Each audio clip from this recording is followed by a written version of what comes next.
Bonjour à tous, dans cette nouvelle formation, nous allons parler de reconquérir son ex pendant un rendez-vous en tête-à-tête.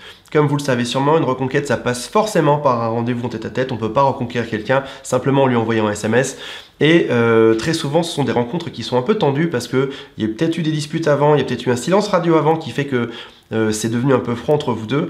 Et le cas classique, c'est qu'on arrive dans ce rendez-vous face à son ex, qu'on est très tendu, que l'ex soit tendu aussi, que ça se passe finalement ni bien ni mal, un peu au milieu entre tout ça, et puis que on reparte tous les deux déçus, que lui se dise voilà finalement on a bien fait de se quitter, et que nous reparte, et puis on se dise mince mais j'aurais dû être tellement meilleur dans ce rendez-vous, j'aurais dû organiser un rendez-vous qui soit génial et qui soit inoubliable. Et dans cette formation, c'est exactement ce qu'on va voir comment faire un rendez-vous avec son ex qui soit vraiment inoubliable, qui soit vraiment génial, et le but de tout ça, c'est que votre ex passe du bon temps bien sûr, mais c'est surtout qu'après ça, votre ex ait envie de vous rappeler pour vous revoir une fois, pour vous revoir deux fois, et puis pour ressortir ensemble au final, quoi. Comme vous le savez sûrement, on n'a pas beaucoup d'opportunités de revoir son ex. Il faut impérativement que le rendez-vous se passe bien. Là, je vous propose dans cette formation de vous expliquer en détail comment faire pour que ça se passe à merveille. Je vais commencer déjà par vous donner un petit tuyau avant de vous vendre cette formation. Les gens me demandent souvent quel type de rendez-vous il faut faire parce que 9 fois sur 10, les gens donnent rendez-vous à leurs ex dans des restaurants ou dans des bars. Il faut savoir que le restaurant, c'est pas forcément une bonne idée parce que on est coincé face à son ex et son ex peut se dire est-ce que je vais vraiment supporter l'idée de me taper 2 heures face à mon ex en tête-à-tête, sachant que mon ex est dépressif, sachant que mon ex va me poser des tonnes de questions, sachant que mon ex va me supplier de revenir avec lui. Donc, ça peut être une bonne solution, comme ça peut être une solution qui n'est pas forcément idéale. Et je vais vous donner des bons endroits dans lesquels vous allez pouvoir aller avec votre ex, des endroits qui font que ça va détendre immédiatement la discussion. Notamment, je vous dévoile un peu ce qu'il y a dedans. Notamment, on va voir qu'on peut faire peut-être une petite balade le long d'un fleuve ou d'une rivière ou d'un lac près de chez vous. On peut aussi aller manger des glaces. Je vais vous donner des tonnes d'endroits. Ce sont toutes ces choses qui font que lorsque votre ex va arriver, déjà vous serez en confiance et il sera en confiance face à vous et il sera un peu moins stressé et vous également. Imaginez si jamais vous allez, je sais pas, faire du shopping ensemble ou alors manger une glace, votre ex ne peut pas se dire mais ça va être un rendez-vous prise de tête. Quand on va manger une glace, c'est parce qu'on va rigoler en général. Je vous donne d'autres dans la formation.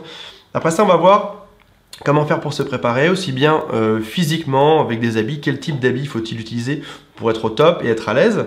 On va voir aussi comment faire au niveau de la mentalité pour arriver au maximum, c'est-à-dire dans un bon état d'esprit, pas dans un état d'esprit inquiet, stressé, ou anxieux ou même haineux vis-à-vis de son ex. Donc je vais vous expliquer tout ça. Vous allez découvrir aussi qu'il existe des techniques qui permettent de se décontracter en quelques minutes, même en moins de 3 minutes. C'est des techniques que vous pouvez réaliser dans le métro juste avant d'aller voir votre ex. Ce sont les mêmes techniques d'ailleurs que vous pouvez utiliser si vous avez un entretien d'embauche un jour ou si vous avez, je sais pas, un rendez-vous qui est vraiment très important. Ce sont les mêmes techniques. Il existe 2 exercices de respiration qui sont utilisés mondialement par tous les sportifs de haut niveau et par tous ceux qui ont des grosses élocutions à faire, pas que moi qui ai du mal à dire ce mot. Et par exemple, lorsque un acteur va faire une pièce de théâtre ou lorsqu'un acteur va jouer au cinéma, il va très souvent utiliser ce type de respiration pour être très calme et se détendre. Donc on va parler de tout ça.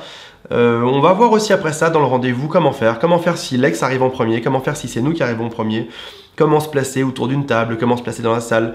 Il y a des endroits qui favorisent des bonnes soirées, d'autres au contraire qui vont peut-être un peu moins aider, qui vont faire que ça va être un peu un rendez-vous loupé.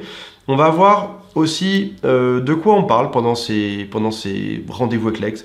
Comment faire? Je sais pas, peut-être que l'ex va arriver, il sera pas forcément très content de vous voir, peut-être qu'il va se dire allez j'y vais vraiment parce que il ou elle a insisté et je fais ça pour lui faire plaisir. Ou alors peut-être que l'ex est aussi un peu impressionné parce que ça fait peut-être des semaines que vous n'êtes pas vu, peut-être des jours ou peut-être des mois ou peut-être des années. Donc peut-être que l'ex sera aussi un peu dans la retenue, il sera pas forcément très à l'aise. Donc on va voir comment faire pour réchauffer directement la discussion et faire que ça se passe très bien dès le départ. On va aussi aborder le point des blancs. Il arrive dans une discussion que des fois il y ait des blancs parce que je sais pas, l'ex en face est un peu il a les bras croisés, il dit rien, il répond pas forcément trop à nos avances. Et puis, au bout d'un moment, il arrive le fameux blanc qui va durer 5 à 10 secondes, ce qui est déjà énorme dans une discussion.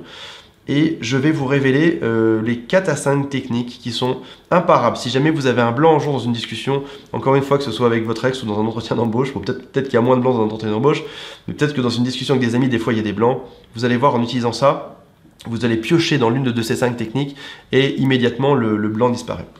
On va voir aussi les erreurs les plus classiques parce que vous en faites beaucoup, pas tous, hein, des fois vous vous en sortez très bien aussi.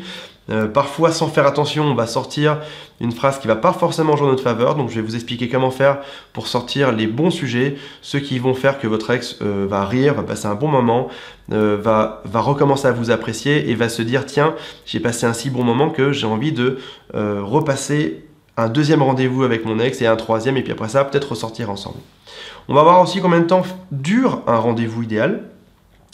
On va voir comment faire à la fin pour que l'ex reste sur sa faim et ait envie de nous rappeler. On va voir aussi à la fin qui paye, qui fixe le prochain rendez-vous, est-ce qu'il faut en parler, est-ce qu'il faut envoyer un SMS à la fin ou pas. C'est une formation qui est vraiment très complète. Je l'ai tournée il y a 2 jours et elle durait au début 3h30. Et j'ai enlevé dedans tout ce qui me semblait moins prioritaire, j'ai gardé que l'essentiel. Il y a des tonnes et des tonnes de techniques. Et elle dure 1h30. Et dans 7h30 de formation, dans 1h30 de formation, vous avez donc le maximum d'informations sur comment faire pour réaliser un rendez-vous de rêve. Après ça, on va voir après le rendez-vous. On va voir comment il faut faire. Est-ce qu'il faut reparler avec lui par email, par SMS, sur Facebook, sur Twitter? Est-ce qu'il faut que ça vienne de lui, l'idée de refixer un prochain rendez-vous, ou est-ce qu'il faut que ça vienne de nous? Donc, comme vous l'avez compris, c'est une formation qui est très complète. Lors d'une reconquête amoureuse, on n'a pas forcément beaucoup de chance de pouvoir conquérir son ex. Donc, le rendez-vous ou les 2-3 rendez-vous sont très importants. C'est là que tout va se passer. C'est là que ça va être décisif. Donc, ce que je vous propose, c'est que on se retrouve dans la formation et je vous explique tout ça en détail. À tout de suite.